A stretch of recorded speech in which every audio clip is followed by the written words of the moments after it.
More. I'm joined by former George W. Bush political director and chairman of the American Conservative Union, Matt Schlapp. He was also a Trump campaign surrogate. Welcome, sir. Thank you, Carol. Good to be with you. Nice to have you here. So Matt, U.S. intelligence agencies say not only did Russia hack into the DNC, but did so at Putin's orders. So why isn't Donald Trump calling Putin up on the phone and asking him what's up with this? Because they appear to have a very warm relationship. Well, first of all, we don't really know how those conversations are going, both at the principal level and the staff level.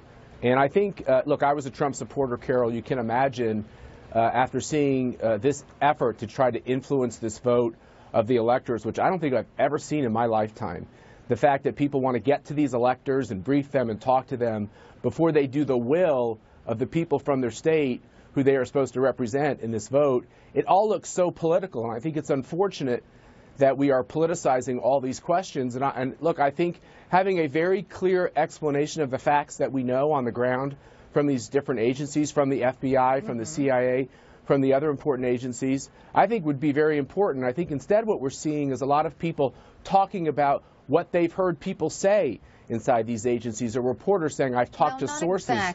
Not exactly, because earlier this month, the CIA did tell a top group of U.S. senators that Russia's hacks were aimed at helping Trump.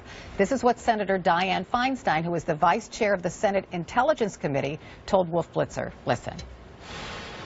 We've had a number of briefings. They go back to the midsummer.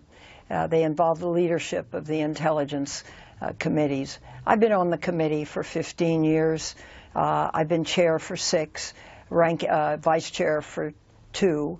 I've never seen a more specific top-level briefing with statements of high confidence when questions were asked.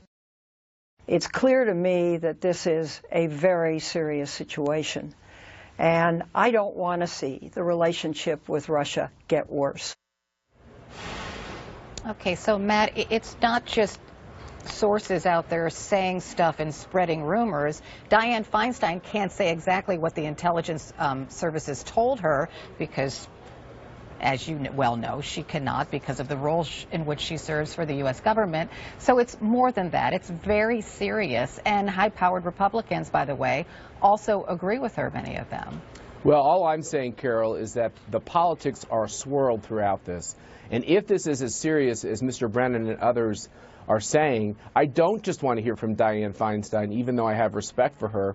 Congress is a bipartisan. Or Mitch McConnell or John McCain. Yeah, let me finish my answer. Congress is a bipartisan institution, and I think the committees of jurisdiction should, of course, ask all the tough questions. And, of course, the American voter should know exactly what did or did not happen.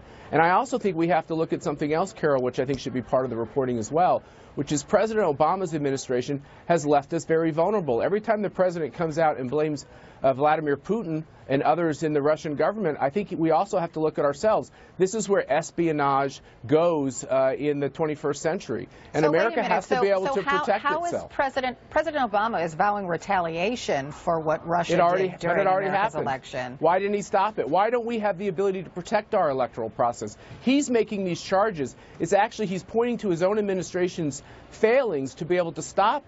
In this case, they say it's the Russians or whoever it is. Why can't we stop them? Why can't we have the firewalls? If this is so serious, why didn't they do anything to protect us? Well, the president said that he was in a dilemma, right? Because there were allegations from Donald Trump himself saying that the election was rigged at the time that the U.S. government was finding out what Russia was doing.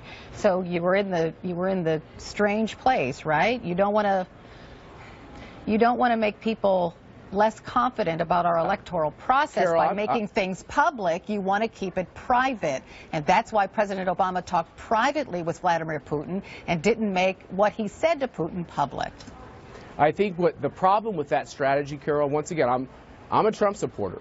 The problem with that strategy now, it looks like this is a lot of sour grapes. The only reason Hillary Clinton could have lost is because Vladimir Putin somehow put his thumb on the scale to help Donald Trump win. And for those of us who supported Donald Trump we find that incredibly offensive. The reason why Hillary Clinton is not the president today probably has a lot to do with the fact that no she Democratic wasn't lawmaker is saying that Mr. Trump should not be president of the United States, or that yes, no, they're not. No, they're not. Yeah, they are not.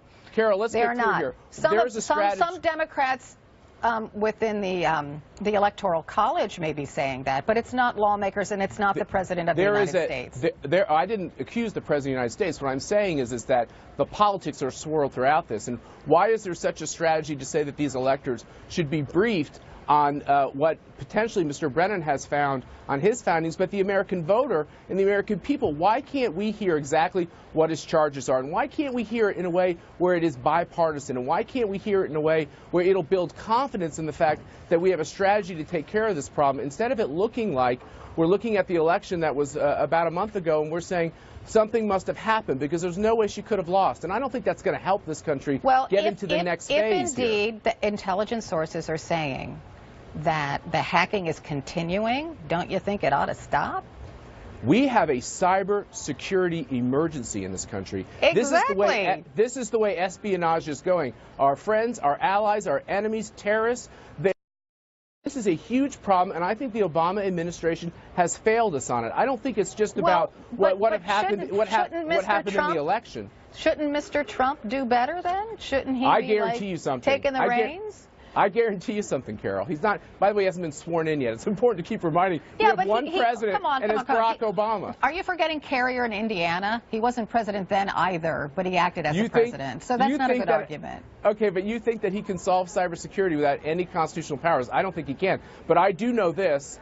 I know that they think this is a serious problem. I know they're going to get on top of this problem. This is the way espionage looks in the 21st century. We have to protect American interests, and Trump's foreign policy will focus on this in every way in which we have to push back on our enemies, and sometimes it's our allies as well who do things that are illegal. Remember, hacking is illegal, wait, Matt. and it shouldn't happen. You're saying that Mr. Trump's tune might change once he becomes president of the United States? No, I'm not saying that at all. No? I'm saying that he understands, and the people around him understand, that cybersecurity is a massively important issue, and that the Obama administration has not protected us. They have not taken the steps they should have to protect us. And look, they want to talk about Russia in the election. I want to talk about cybersecurity and how it undermines our national security. There are so many serious questions. You don't think Russia's hacking into political entities within the United States is a serious problem? No, I think anybody who hacks into the United States and is also part of our cybersecurity emergency is a crime. And I want to know in this particular question,